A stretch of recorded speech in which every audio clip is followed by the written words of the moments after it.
You will be by the end of this interview. Nima, welcome back to the mother of all talk shows.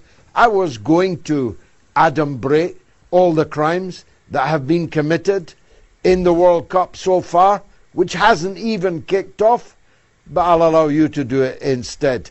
Tell us, how's the show going so far? Well, where do we begin? Well, first of all, it's good to be with you, George. I mean, let's start with the idea of this expanded World Cup. FIFA there started by saying that it was designed to promote global inclusion, giving more countries from every continent the opportunity to compete in football's grandest stage. That was the official explanation. It's centered on opportunity. More countries would experience the biggest stage in football. More regions would feel represented. More supporters would be included. Critics saw something else entirely. They saw the world's most valuable football property being expanded because there was more money to be made from it. And also because England, Italy, and the Netherlands have recently all missed the World Cup. And the reason for expansion was to kind of ensure that no big countries would miss it, as well as the smaller countries that would never reach it being there. So it was purely a financial decision. The bigger the country, the bigger the player, and so no big players would miss the tournament. But the official reason was to grow the game, which is hilarious given the ridiculousness of what we've seen in recent days regarding, for example, the Somali referee Omar Artan, who had secured a multiple 3-month US entry visa and received a diplomatic passport facilitated by the Somali embassy in Nairobi in Kenya. But upon arrival at Miami International Airport, the US Customs and Border Protection, the CBP, denied him entry, immediately placing him on a return flight to Istanbul. This is one of Africa's best referees. Or, Iraq star Ayman Hussein, who was detained and questioned for up to 7 hours at O'Hare Airport in Chicago before being let in. He was detained with the official photographer of the Iraq team, Mr. Salah, who was detained and questioned for 10 hours. All of his electronic devices checked, and he was investigated by Customs and Border Protection. Not to mention Fabio Cannavaro, the Uzbekistan coach, the Ballon d'Or winner, captain of the Italy World Cup winning side in 2006, who upon arrival to a stadium, together with Uzbekistan, to play a friendly with the Netherlands, had dogs sticking up their noses, up his backside, sniffing him like he's some sort of drug mule. These are just a couple of examples, and I haven't even got to the tickets and Iran, which has been the biggest talking point. Yeah, I mean, actually the sniffer dogs might have been more usefully employed on the Netherlands team. You get high walking down the street in Amsterdam, past these so-called coffee shops. But Cannavaro is one of the giants of the game, and he was cavity searched as the manager of Uzbekistan. Has this made any impact in Italy? Well, I mean, Cannavaro's not been too happy about it. He was quoted as saying that they were told that everyone had to do it, but it was only for them.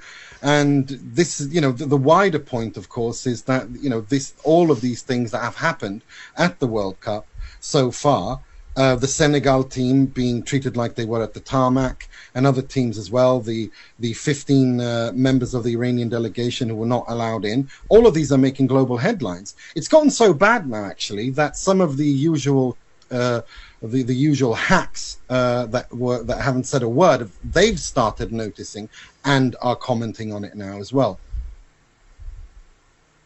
Well, the only footballer I've seen condemn what's happening is Ian Wright, the England and Arsenal great. He had some very powerful words, but the football world is rather quiet. The German team, for example, who were never done pirouetting in their rainbow paraphernalia in Qatar to highlight the supposed weaknesses of the Qataris towards gay pride. They haven't said a dicky bird. No, they haven't. We haven't heard anything from the usual suspects. I mean, Norway, who threatened to boycott the last World Cup, but they obviously didn't qualify for it. They've qualified for this World Cup, and we haven't heard anything from them on this one. The same can be said about pretty much every team that has qualified. from the traditional NATO and Western countries. It's very typical. It's very par for the course, isn't it? That there are certain human rights that matter more. It's very much akin to that beautiful thing they've got going about the thing they got going about the rules-based order. It's all very much what's good for the goose is not good for the gander. But that's par for the course. But and I don't want to go into that. I think you covered most of that with Professor Morandi already. Yeah, let's turn then to Iran, because the treatment of Iran is especially egregious, clearly in breach of the rules of FIFA, whose tournament this is, I remind everybody. This is not America's tournament. America is given the rights to host the FIFA World Cup, which belongs to FIFA. Now, when the Iranians were first drawn against the Egyptians, we were told that this particular game, Iran versus Egypt, was going to be the gay pride game. And everyone would have to wear a rainbow armband, the corner flags would be rainbow, the shoelaces rainbow, and of course Iran and Egypt said they would not be participating in that for obvious reasons. But it's gotten much, much darker. Now the Iranians, although playing in the United States, are not being allowed to stay in the United States. They must arrive before their game from Mexico and return to Mexico immediately after the game.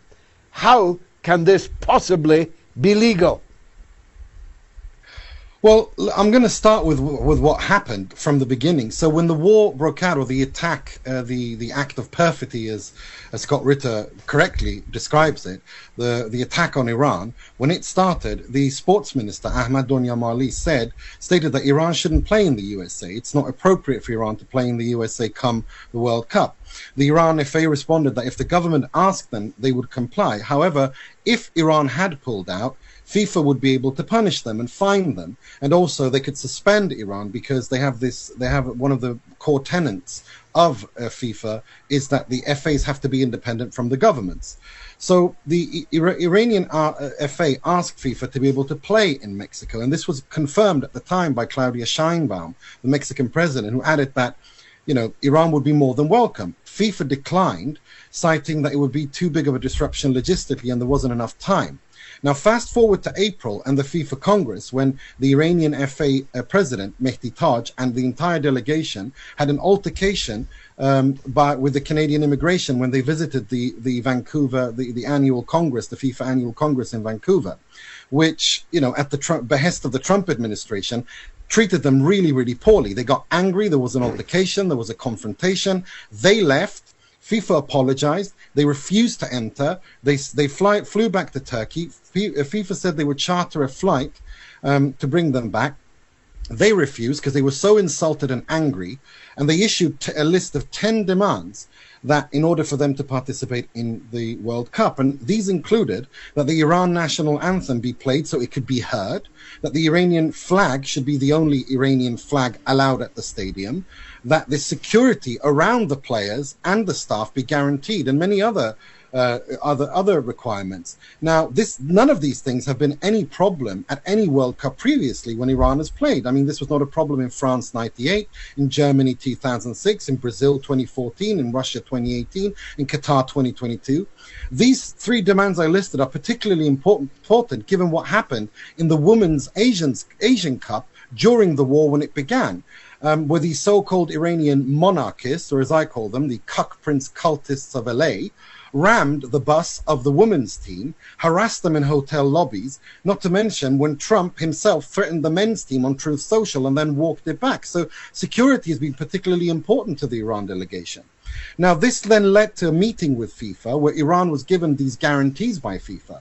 And then this led to the announcement that Iran would move their training camp from Tucson, Arizona to Tijuana, Mexico. And then, of course, the U.S. Foreign Secretary Marco Rubio, the little Miami midget, said that the USA does not want Iran in the United States. I mean, whichever is true, who did what first, Iran is in Tijuana and were given a very warm welcome upon arrival. Now, the matches will be played in the United States, and FIFA protocol dictate that 24 hours before the match starts, the teams have to be there to inspect the stadium, to train on the ground, to do the traditional press conference. And the Iranian FA confirmed a couple of days ago that they will spend one night before each of the two matches in Los Angeles and 2 nights before each of the matches in Seattle, where they play Egypt in this ridiculous pride game that you explained. However, given what we've seen, how teams, referees, staff, etc., with visas, who have visas and have been granted visas, no one can say with any certainty that the players and staff who've been given visas will be let in. And again, lest we forget the 15 members of the Iranian delegation, including the president, security detail, head of security, match analysts, media team, etc., who have not been granted visas, which also, as you alluded to, it puts Iran at a disadvantage compared to other teams who have not had these issues. And Iran has complained loudly. The national team coach has spoken about how the preparation has been horrible for them, that they needed 2 weeks before the game at least to prepare for everything, but they were only given visas less than a week ago. It's a complete and utter mess.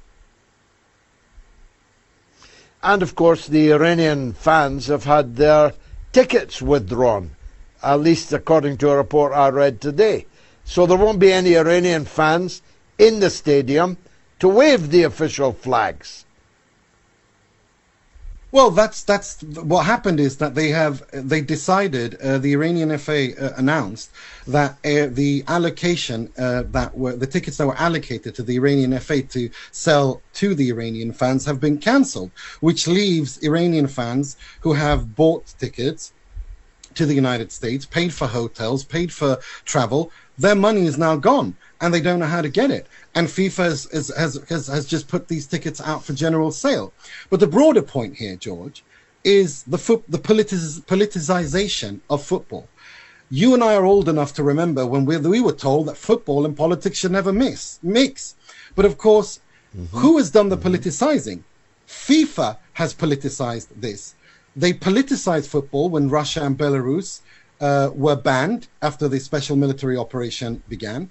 They also politicized it when they took away the Under-20 Youth World Cup from Indonesia in 2023 due to Indonesia opposing Israel's participation following the onslaught, the Holocaust and genocide in Gaza. Then, fast forward to April of this year, to that FIFA Congress I alluded to, where FIFA refused to ban Israel after a petition by the Palestinian FA to ban them for hosting matches in the West Bank in the occupied territories, which is a violation of FIFA's own statutes, I might add. And FIFA responded by inventing international law. They literally came out with a statement saying the West Bank was historically, quote, historically disputed lands. It absolutely is not. It is an established matter of international law that the West Bank is Palestinian land occupied by Israel, which is also, I might add, the official stance of the US government. Now, back in 2017, during the first Trump administration, Gianni Infantino, after Trump had imposed his first travel ban, Gianni Infantino, the president of FIFA, said that teams addressing that specific travel ban, said teams who qualify for a World Cup need to have access to the country, otherwise there is no World Cup. That's obvious. We're now in the process of defining the bid requirements. In the world, there are many countries who have bans, travel bans, visa requirements, and so on. It's obvious when it comes to FIFA competitions, any team, including the supporters and officials of that team, who qualify for a World Cup need to have access to the country, otherwise there is no World Cup.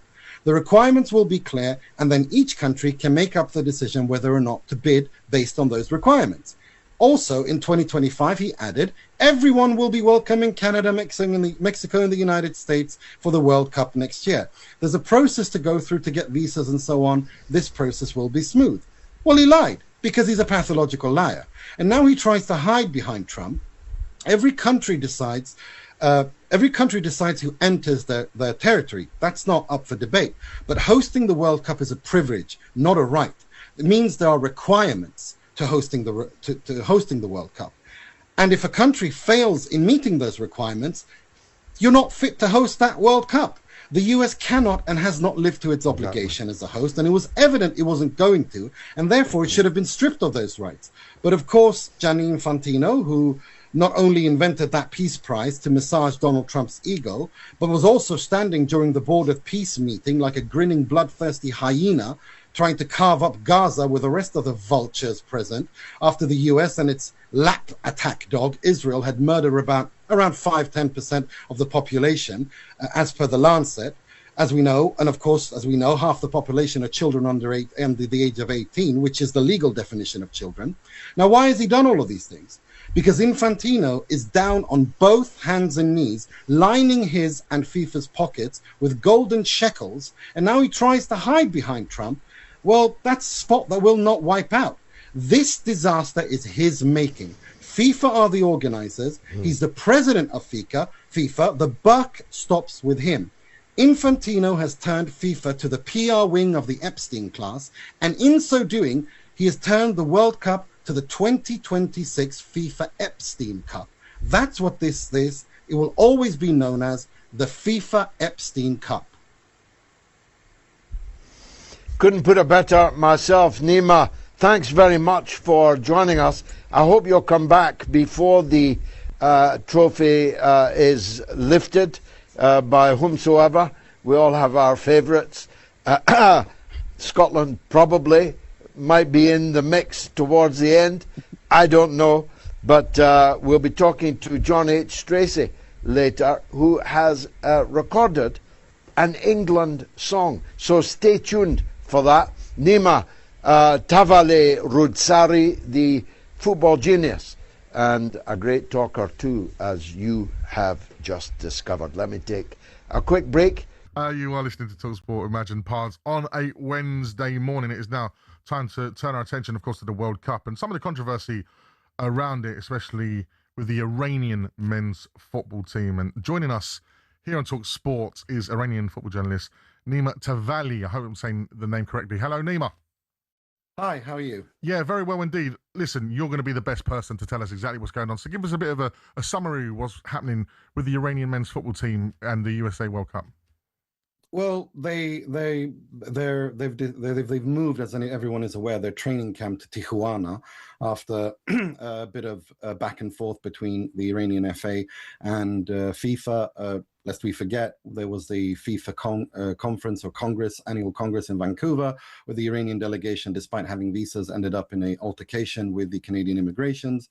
The Iranian delegation felt so offended, they refused to enter. They decided to go back home. FIFA apologized, said they would charter a plane to have them come back, and then they refused to. And then that's when the Iranian FA came up, said that we need to have a meeting with FIFA, and they issued the 10 requirements or demands rather to participate in this World Cup, which included no visa issues, no problems for the delegation and the players, the Iranian national anthem being played, that the flag of the Islamic Republic being the only one that is recognized internationally and therefore the one that should only be allowed at stadiums, things that have never been a problem at any other World Cup, I should say.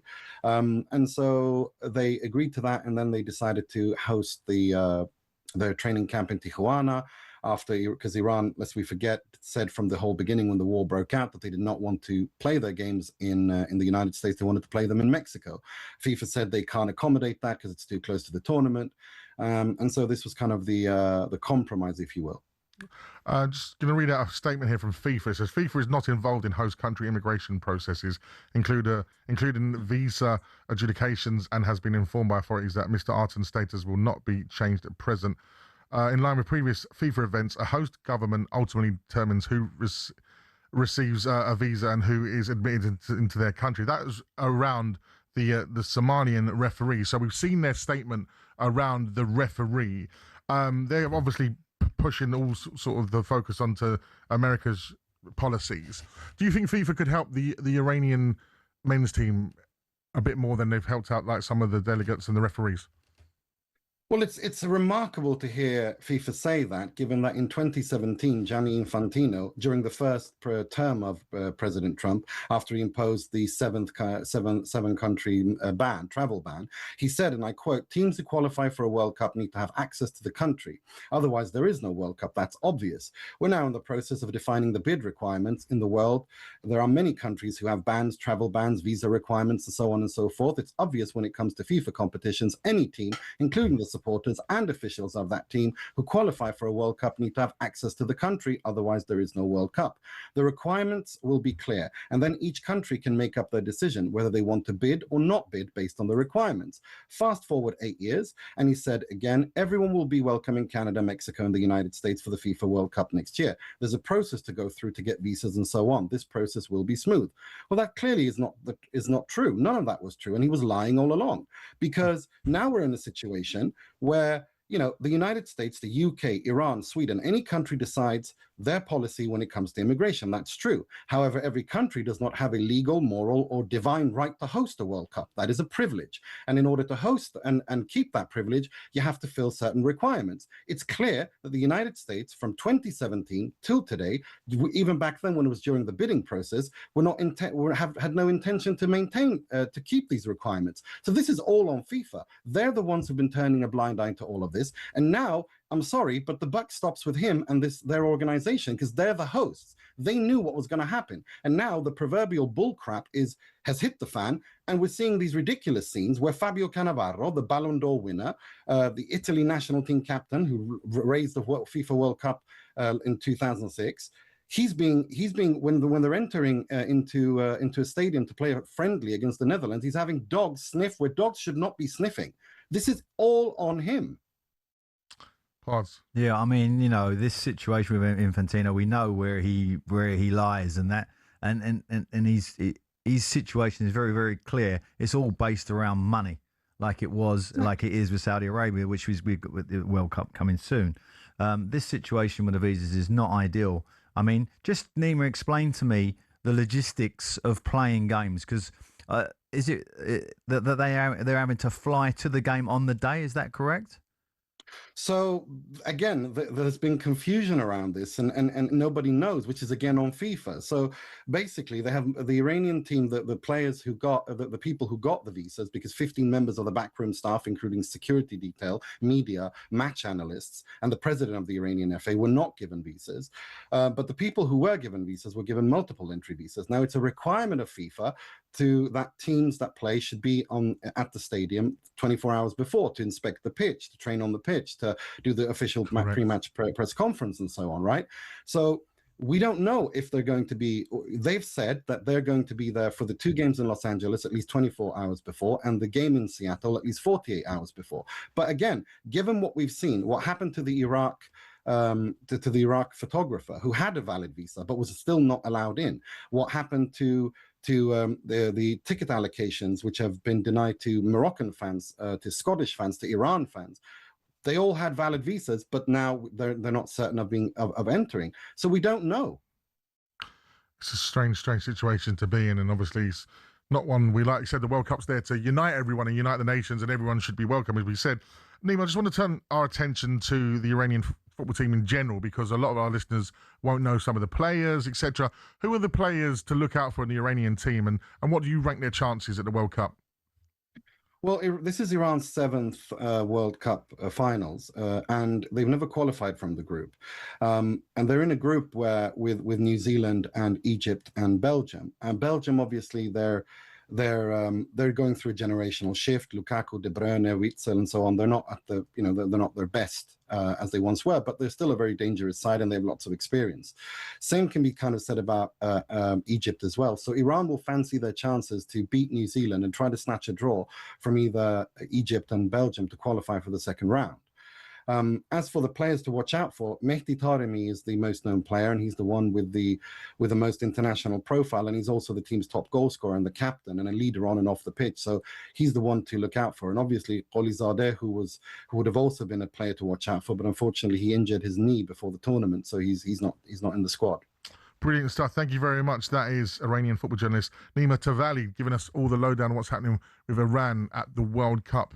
Well, Iran's World Cup team has held its first training session since arriving in Mexico. It was a closed practice in Tijuana, but players took time to sign autographs before boarding the bus. Iran's group games are in the US, but they moved their base to Mexico as some of their support staff have been unable to get US visa. We spoke to an Iranian football specialist, Nima Tavali. Somalian referee was not allowed entry, despite being an established and well-known referee, a FIFA referee. We know the Iraqi team's photographer, who's been a member of them for many, many years, was sent home immediately as well. So, you know, now it remains to be seen if they can actually enter the United States or not, and what problems they will have in immigrations. Iran has been very, very clear and said that they will not tolerate any disruptions.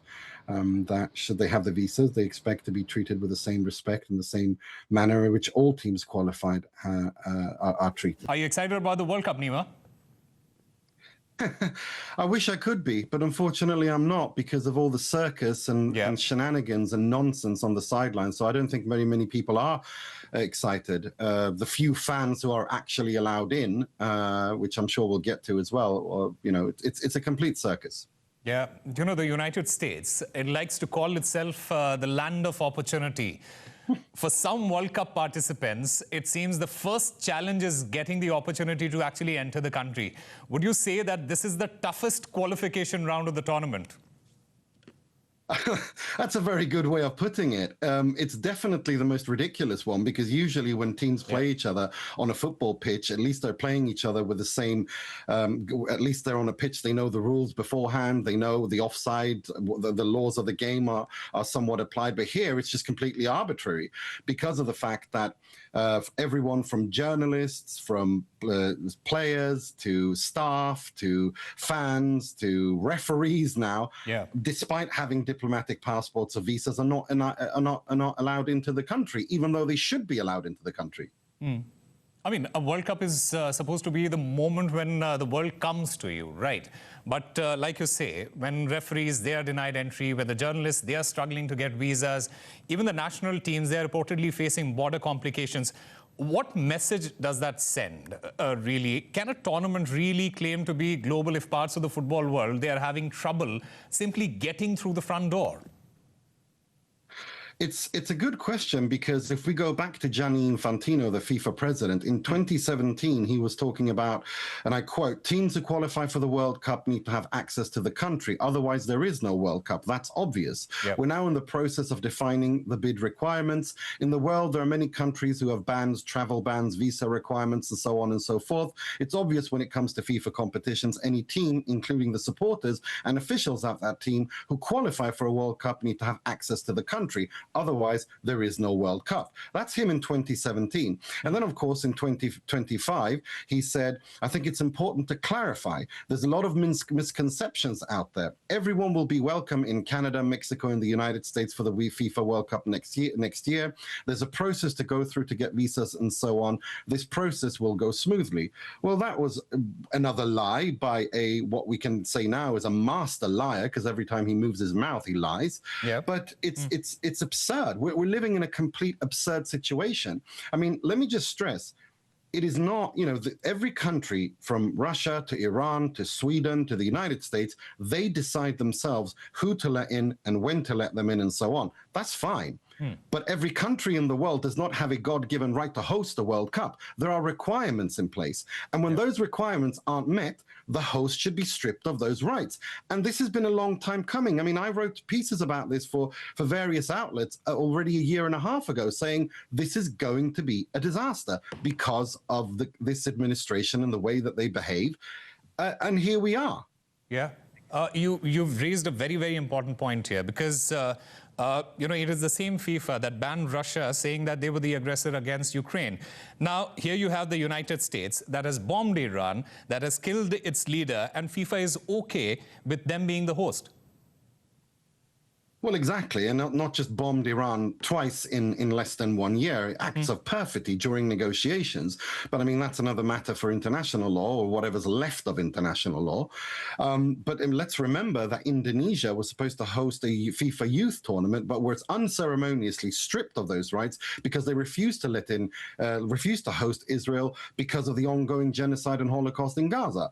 But of course, you know, what's good for the goose is not always good for the gander. And I think we need to come to the conclusion, and we need to come to the point where we realize that these organizations are the IOC and FIFA. They are completely compromised and are part of the Epstein class, the PR wing of the Epstein class. Yeah. Nima, you know, let's talk about the double standards here, because ahead of the Qatar World Cup, the entire conversation around football was over human rights, over labor rights and social freedoms. And I'm not saying that these are not important questions. These are very important questions that need to be raised. But this time, when you have concerns that are centered on visas, on border controls, on deportations and restrictions and all of this, it is affecting the referees, the journalists, the players and the fans. Why does it feel like FIFA and much of the Western media, by the way, are treating these issues differently? Is this a case of different problems requiring different responses, or are we really witnessing a different standard being applied here? The reason why I was laughing when you asked that question is because we have bordered on the absurd now.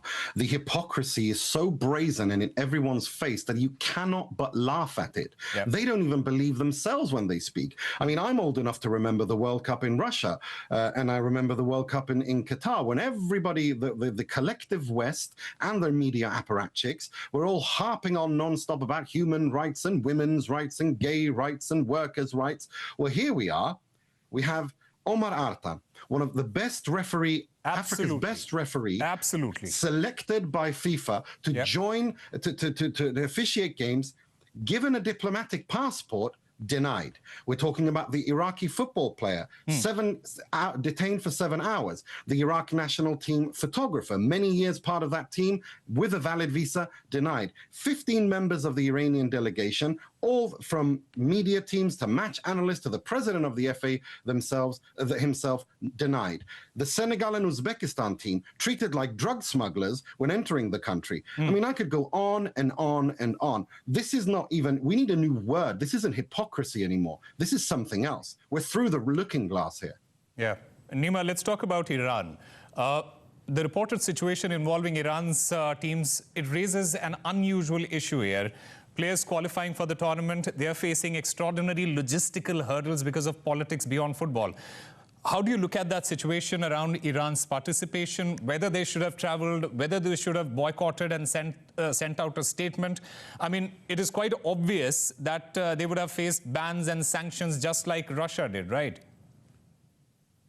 Well, I mean, if we go back to when this whole thing started, when the illegal war was imposed on Iran, the Iranian sports minister, Ahmad Donyamali, said that under the current conditions, we can't travel to the United States to play a World Cup because the draw had already been drawn.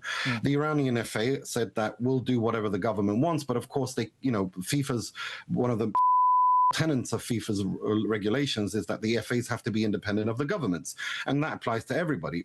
So what happened then was that they began these negotiations with FIFA, and it all came to a heads up when during the FIFA Congress in Vancouver, the Iranian delegation, despite not having visas, on the behest of the Trump administration, treated the Iranian delegation, including the president and the vice president, so poorly that they refused to enter Canada, turned back, flew to Turkey, and FIFA apologized and said they would send a private chartered plane to bring them back.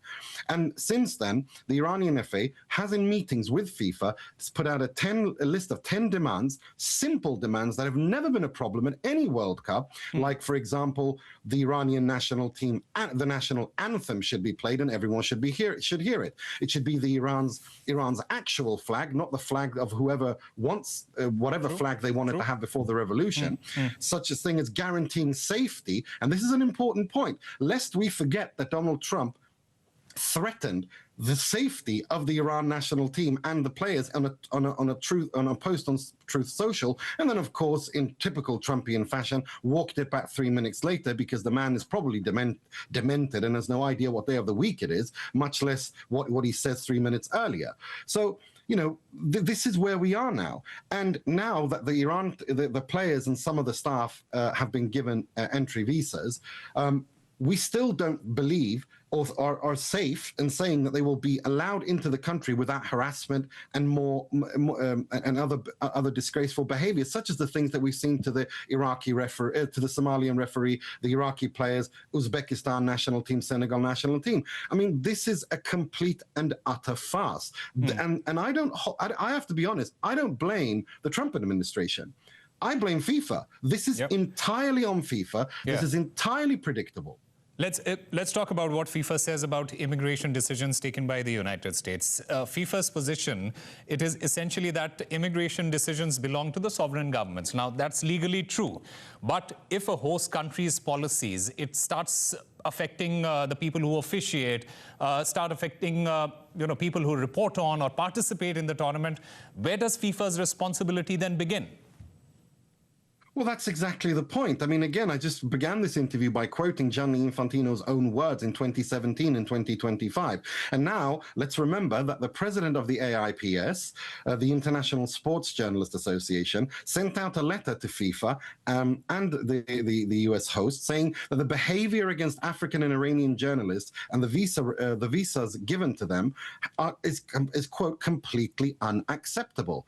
We are through the looking glass here. We have never seen, and pardon my French, a show of this proportions without a single ball being kicked. And that's me not even mentioning fans from Morocco, Scotland, Iran, and now today, of course, breaking news, the Iranian FA said that all the ticket allocations that were given to fans had already made plans, bought tickets, bought flights, bought hotel stays. They've had all of those tickets revoked. What are we doing here? Yep. Nima Azzurri, thank you very much for speaking with RT India, and I hope that the Iranian team does really, really well in this World Cup. Thank you so much, and I hope thank you for having me, and I hope everyone who travels to the United States is safe and we can end this World Cup without any casualties. Well, I'm now joined by Nima Tavallaeib, football journalist, joining us from Stockholm. Nima, tell us about these violations of sportsmanship, violations of sportsmen who are trying to attend a sports event, which is the World Cup, one of the biggest in the world. We have like Ayman Hussein, of the biggest football player in Iraq, who was arrested and interviewed for 5 hours at the airport. We have the Iranian, nearly 15 members of the Iranian backroom staff have been denied visas, and now this really good Somalian referee. Well, it's exactly that. I mean, it's first it was the Iraqi player who was interrogated for 7 hours and then released. Then we have the Iraqi national team photographer who's been a member of the Iraqi national team for many, many years. Then we have the Somali referee who was given a diplomatic passport and despite that not allowed in. And we have Bril Embolo, the Swiss player, who was detained for several hours. We have the Iranian delegation, 15 people, including match analysts, the president of the Iranian FA. We have teams such as Uzbekistan national team who essentially had police dogs inspecting them when they arrived at the stadium to play a friendly against the Netherlands live on TV. We have the Senegal team when they entered the United States and the manner in which they were treated.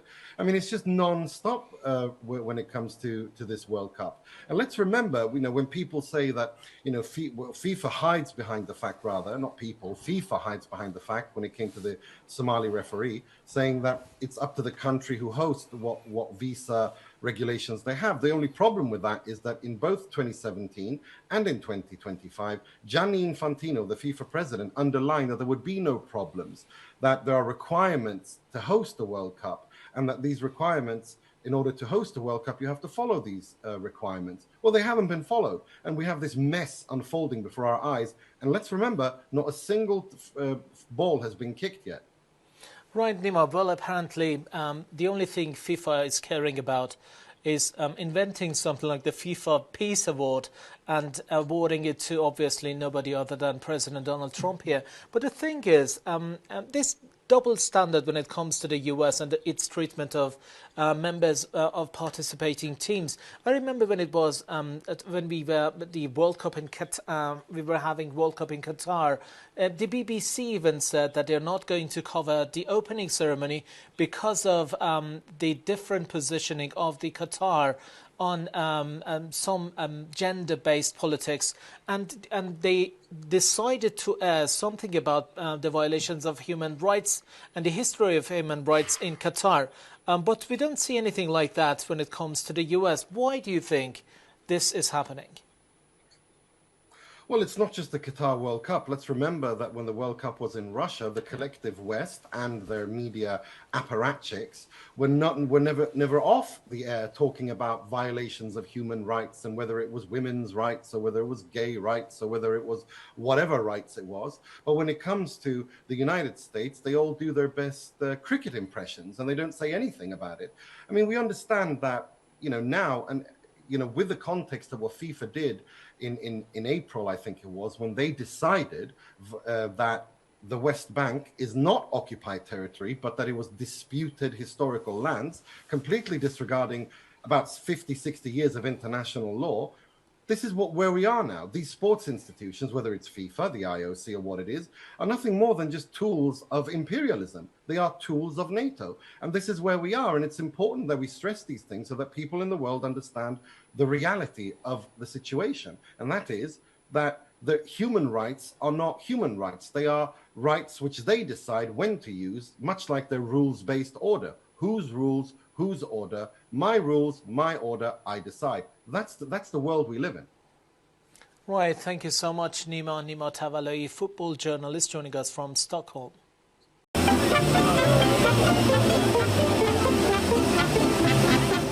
A mariachi band greeted teams as they landed in Mexico for the FIFA World Cup. Over in the US, Senegal and Uzbekistan were subjected to searches on the runway tarmac.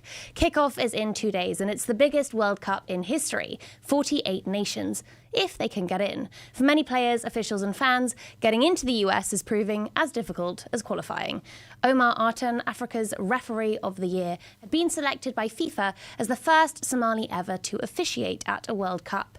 Then Border Control sent him home at Miami Airport. Somalia is one of 39 mostly African and Muslim countries on Trump's travel ban list.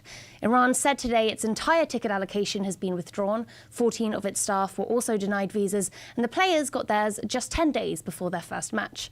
Uzbekistan's team was greeted for training with drug-sniffing dogs and metal detectors.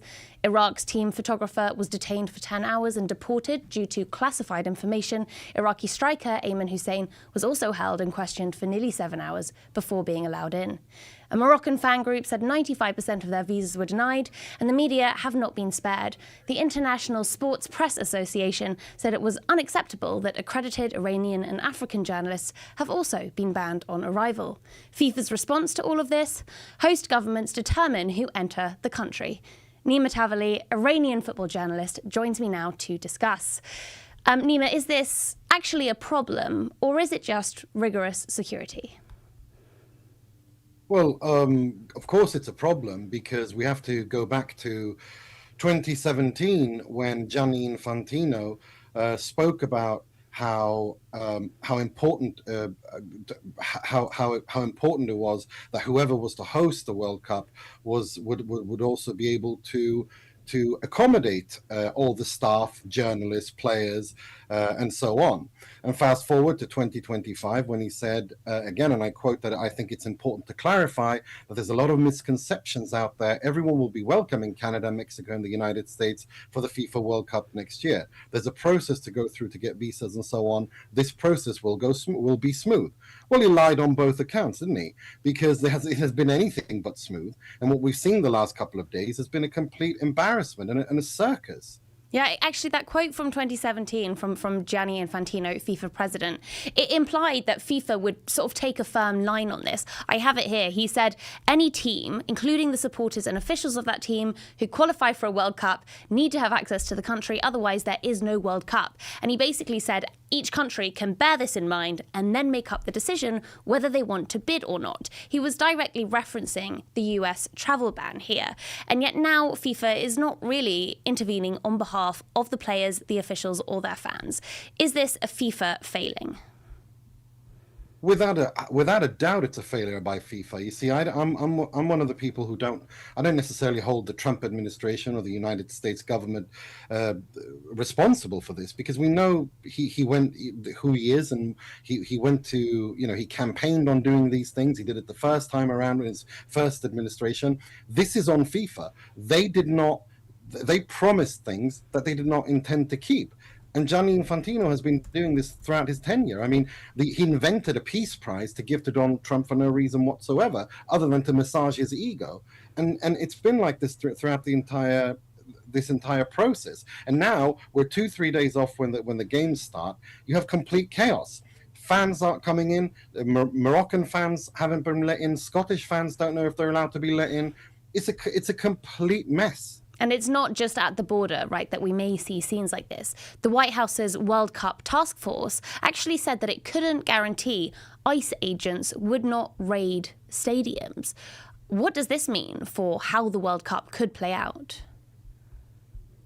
Well, I mean, we've all seen the horrific images of what ICE agents do when they shot and killed this poor woman, whether she was driving too close to them or not, and to the point where even local officials and local government, local state officials were asking him to pull back ICE to stop the harassment of their citizens and their people living in those cities, and whether it was Minnesota or wherever it was.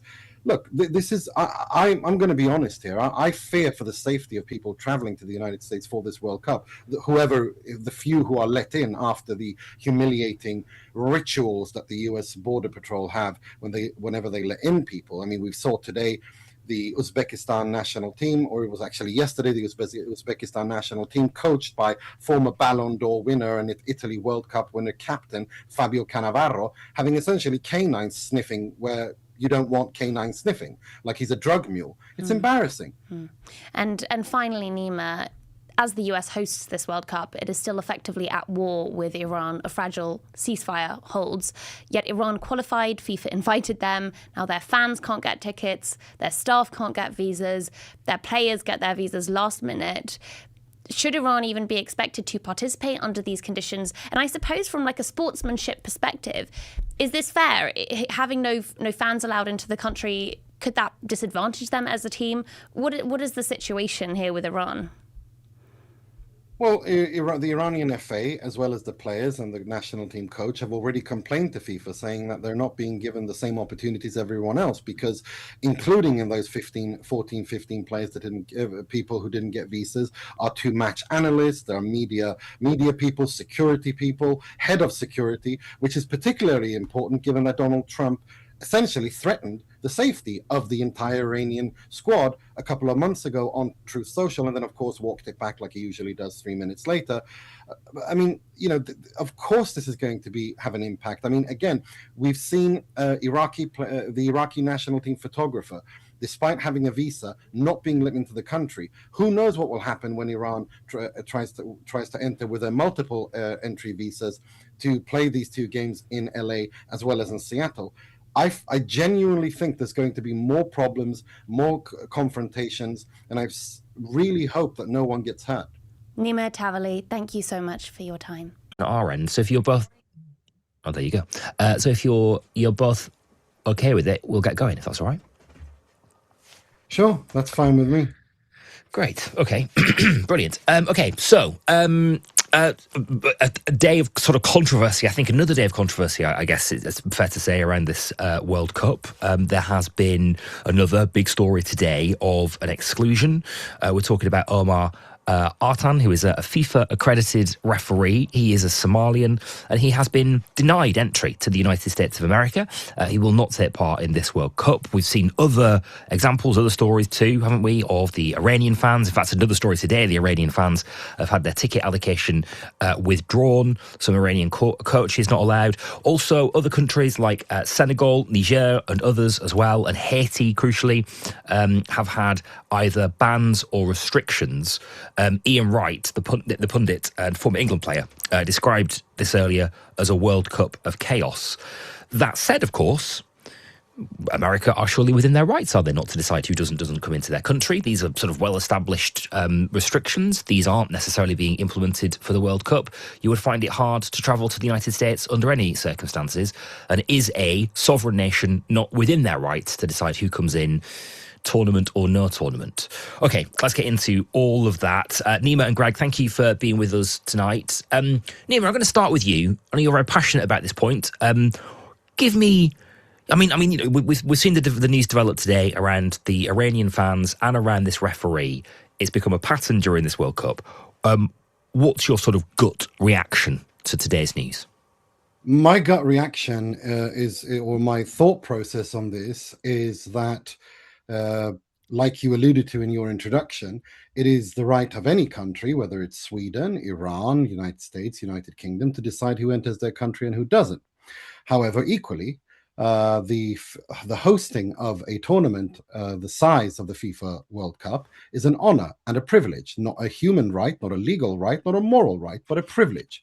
And with that right, with that privilege comes certain responsibilities and requirements that need to be fulfilled. You don't need to take my word for it. We just need to go back to Gianni Infantino in 2017, the president of FIFA, who, when faced with during the first Trump administration, when he was imposing his first travel ban against certain countries, he said, and I quote, "Teams who qualify for a World Cup need to have access to the country. Otherwise, there is no World Cup. That is obvious. We're now in the process of defining the bid requirements. In the world, there are many countries who have bans, travel bans, visa requirements, and so on and so forth. It's obvious when it comes to FIFA competitions, any team, including the supporters and officials of that team who qualify for a World Cup, need to have access to the country. Otherwise, there is no World Cup.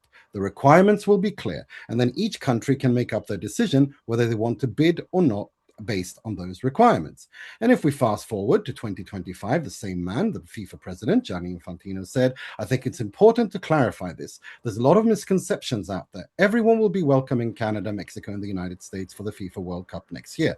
There is a process to go through to get visas and so on. The process will be smooth." Well, clearly, that's not true. The process has not been smooth. The process has been anything but smooth.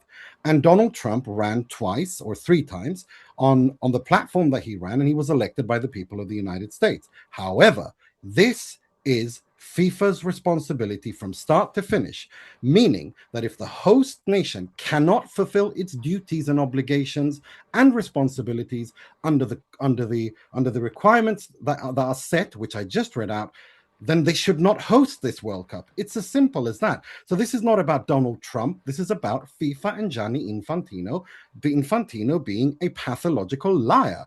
And because he knew this is not a surprise to anyone that Donald Trump had imposed these travel bans. He did it in his first term. Gianni Infantino even responded to in his first term to those requirements. So this is just a completely absurd situation created by Gianni Infantino, who has spent most of the last few years just massaging Donald Trump's ego, inventing a peace prize to give to him. Okay, and obviously he isn't here to defend himself against the accusation of having lied, but I take the point, and the criticism is being levelled from all directions at FIFA at the moment. Just that aside, Greg, there is also the argument that America wanted to host this tournament, is perfectly fit to host this tournament. It's probably a really good place to host a tournament like this, but as part of that, would it not have been wise to have perhaps, this Somalian referee today, fans of Senegal, Haiti, etc., would it not have been wise to allow them to attend?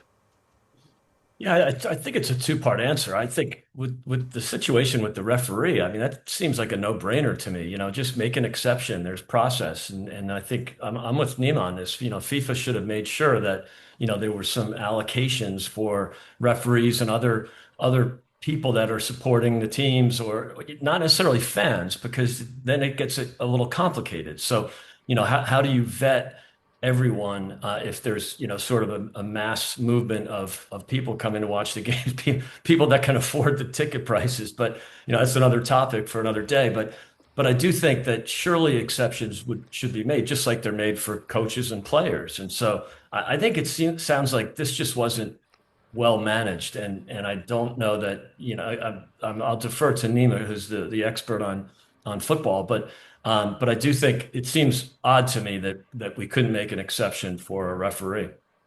And what about the broader point then? Other fans, the fans of, you've got to take each country in part here, really, don't you? Because Iran is a complicated picture, but then we're talking about Senegal and Haiti and Niger as well, and other countries who have, large fan bases who will want to come. And the argument is that surely they have a right to see their team in a tournament. Yeah, I wish it were the case, but I think we're seeing a bit of an overcorrection, and I think the overcorrection is completely legitimate because unlike the first term where immigration was an issue, there's no doubt about it, especially illegal migration. But the second term comes on the heels of just a mass invasion of 15 million people that came over the border, mostly the southern border with Mexico. And they weren't just Mexicans. They were from all over the world, a lot of people on terrorist lists. So I think that, they put this administration in a difficult position. I know there's some politics involved. It was a great, campaign rhetoric, but it's a real problem here. And we're seeing it. And, the fact that we had to put these countries on the list. I know when Barack Obama did it, it was only 4 countries. And I think Trump 1.0 was 7 countries, but now it's, 27? I mean, it's just, it's hard. It's hard enough. But is it not though that some exceptions could be allowed to allow football fans to come in to watch their team? I think if there was the ability, if we had the people, and I'm sure if there's a will, there's a way. If we could allocate enough resources to that, but they can't just let them in because they're football fans. Okay, because a terrorist is going to slip through the cracks on that. So, I think there would have to be proper vetting. And unfortunately, this is where we are, and it's not unusual. It's not unlike where we are in the UK at this point. Okay, and so Nima, the argument there, I suppose, is that in particularly with the case with Iran, for example, that the US are at war with Iran. This is not a typical dynamic, and for both FIFA and the US administration, some decisions that seem harsh may feel to them necessary. Again, this has got nothing to do with the Trump administration. This is again about FIFA. FIFA too, though, right? Because they can't turn this. The war with Iran has happened in recent weeks, really, and they can't surely rearrange a tournament in that time. This is the FIFA World Cup. They're responsible. The war with Iran did not start in 3 weeks ago. It's the first attack was a year ago in June, right, during the 12-day war. So this is not something new, and this is something that many of us, myself included, have written about, saying this will not work. The United States, under this administration, with these laws that they want, this policy that they have, which is well within their rights, they cannot host this tournament. But FIFA and Gianni Infantino repeatedly say, yes, we can, yes, they can, yes, they can, everything's going to be fine and great. Well, here we are 2 days away, and everything is not great. The proverbial crap is all over the wall because of the fact that they have decided to bully this through and not worry or care about the consequences of it. When it comes to Iranians visiting the United States, again, this is again on FIFA. They allocated 8% of the total tickets that Iranian fans could get to the Iranian FA, and today the Trump administration, without any explanation, decided to revoke those tickets, despite fans having already have visas and so on and so forth. Again, I don't blame the Trump administration, not because I like the Trump administration. No, it's because the Trump administration was elected by the American people to empower certain policies. FIFA, this is FIFA's tournament, and they have no right to. No, but they can't. This is important. They can't hide behind politicians. This is their tournament. They have to protect their tournament. I just wonder though if the sort of counter to that argument is that the Trump administration is relatively new in the amount of time that it takes to prepare, host, and pull together a tournament. And we're talking about decades of work goes into preparing to host a tournament on FIFA's part, and actually pulling the tournament at such a late stage with so much uncertainty still actually in the last few weeks about who would and wouldn't be able to attend would have been such a huge decision. I mean, would you honestly, if you were there, if you were if you were an executive at FIFA, would you have felt comfortable making that decision? I would not have allowed it to go this far to begin with.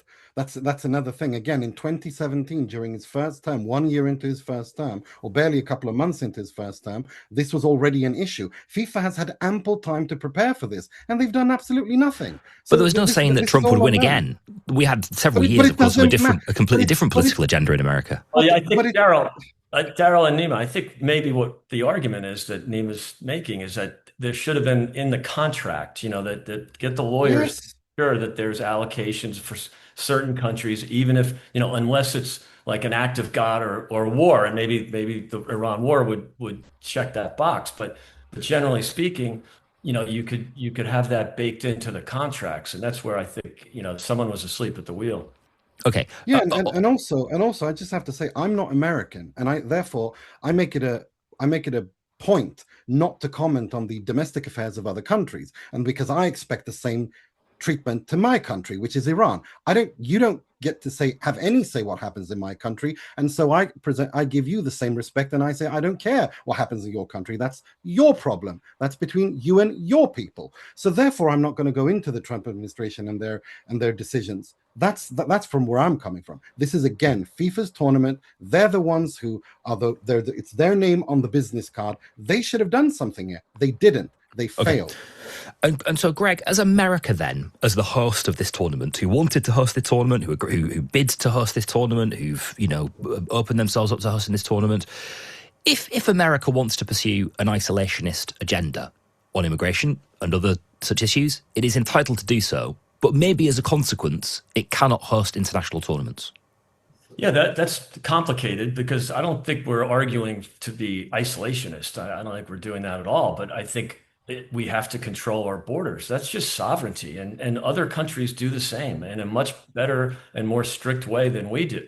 And so, again, I'll just go back to maybe perhaps an overcorrection that means that maybe we put too many countries on the list because we were just so appalled with what happened from 2021 to 24. And so, there's bound to be some overcorrection. But I think that, we're not isolationists. We're just saying immigration has to be controlled. And it's a shame that we're not talking about immigration here. We're talking about temporary visas. It's a shame that couldn't have been carved out by FIFA and that, again, barring something really serious, and maybe the Iran war would have qualified as serious enough to deny, Iranian tickets. But I surely couldn't make that argument for 27 countries or whatever it is. I think there should have been exceptions.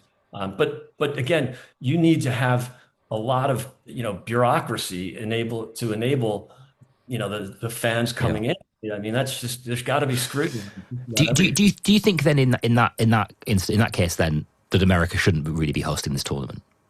No, I wouldn't say that. I wouldn't say that. I think if we did it over again, I think, like I argued, there should have been exceptions for, let's say, for the World Cup, and the visas would be temporary, and there still would be, there'd be background checks and fingerprints and biometrics and all that stuff that we do anyway. But all of that was perfectly available. If you travel to the United States to watch the World Cup, or in the case of the referee to referee the World Cup, you would absolutely be on a temporary visa, wouldn't you? Yeah, and I'm dating myself here, but I remember the 1980 Olympics and the 84 Olympics, and it was just criminal, that these athletes trained for 4 years or longer, their whole lives, and then the Americans weren't able to compete in Moscow in 1980, and the Eastern Europeans, and most of the Eastern Europeans didn't even like the Soviet Union, and they weren't able to compete in the 1984 Olympics. And it's really, I think it's an own goal, to use a phrase.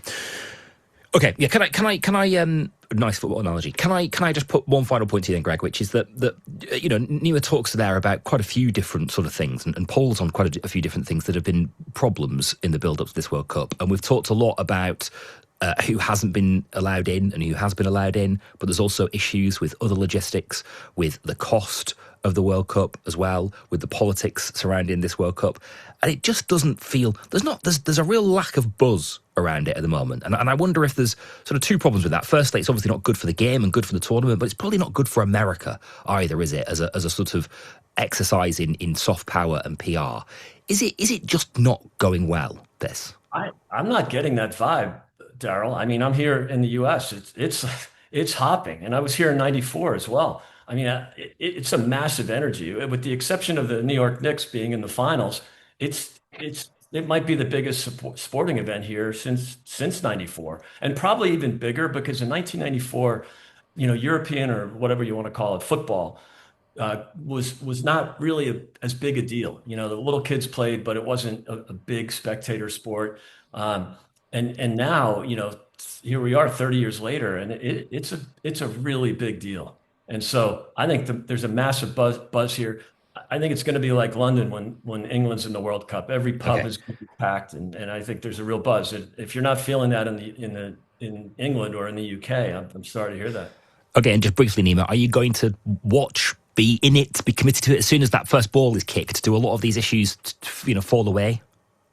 I'm a professional journalist. Oh, sorry. No worries. I'm a professional journalist. I'm going to be covering the games because that's my job. But to sit and pretend that this is the same as it goes, this is the same build up to every other World Cup would be a lie. And I'm not Gianni Infantino, so I'm not going to lie. It isn't. The buzz isn't there. And this is again on FIFA. Let's remember that 3 attorneys general, California, New Jersey, and New York, are investigating FIFA for their ticketing practices, for violating various laws and regulations in terms with regards to the ticketing. I mean, this has been a complete disaster by FIFA from start to finish. It hasn't been helped, perhaps, by certain actions and acts by the Trump administration and the way that they have imposed certain things, such as granting visas to people, and then such as the Iraqi photographer, granting him a visa, and then when he comes to the United States, sending him packing and so on. That's not very professional and organized. But other than that, this is a disaster completely on the hands of FIFA. Terrific. I'm going to pick up live there. That was absolutely brilliant, both of you. Thank you so much. I really appreciate it. Really good chat. Great to see you both. All right. Thanks a lot. Nice to see you. Bye. Take care now. Bye-bye. Take care. Rebecca, thank you very much. Indeed, there are just a couple of days to go, and we're going to talk about the Iranian team now. Not allowed to stay in the United States for the World Cup. They are training in Mexico, and it's been reported they're only going to fly into the US on the day of their matches there and leave immediately afterwards. And indeed, some members of their technical team have not even got visas for that. We're going to speak to Nima Tavali, who's a Swedish-based Iranian independent journalist who covers the team. Welcome to the programme. What do you know about what the Iranian team and their officials are going to be able to do in America? Well, I mean, just to correct you, because it's important that we there's so much misunderstandings and so much incorrect things flying around. Iran, as per the FIFA protocol, they have multiple entry visas. The players and the coach and some parts of the technical staff have multiple entry visas. And as per the FIFA protocol, they have to be at the stadium or at least 24 hours before to inspect the grounds, do the official press conference with a coach and a player. So they will have to spend at least one night before each game in the United States. The Iran FA has confirmed they will do so one night before the first 2 games in LA, and they will have to spend 2 nights in Seattle before that game as well. So they will have to spend some time in the United States. They will also immediately leave after the game, after they've gone through all the post-match protocols, including whatever anti-doping tests and so on, and post media and so on. So they're going to have to spend some time in the United States. And this is probably going to be a problem because given the complete embarrassment that we've seen to people who have valid entry visas already, such as the Iraq national team photographer who had a valid visa, was turned around by immigration, sent back. We have a scandal now with Africa's best FIFA World Cup referee sent back to Somalia, despite having a diplomatic visa issued to him by the Somali government. We're going to be talking about that in about 40 minutes on the programme. But what do you know of the Iranian officials who have been denied visas altogether? Well, I mean, we're talking about the president of the Iran FA. We're talking about 2 members of the 2 match analysts. We're talking about security staff. We're talking about the general secretary. We're talking about people who are part of the media team.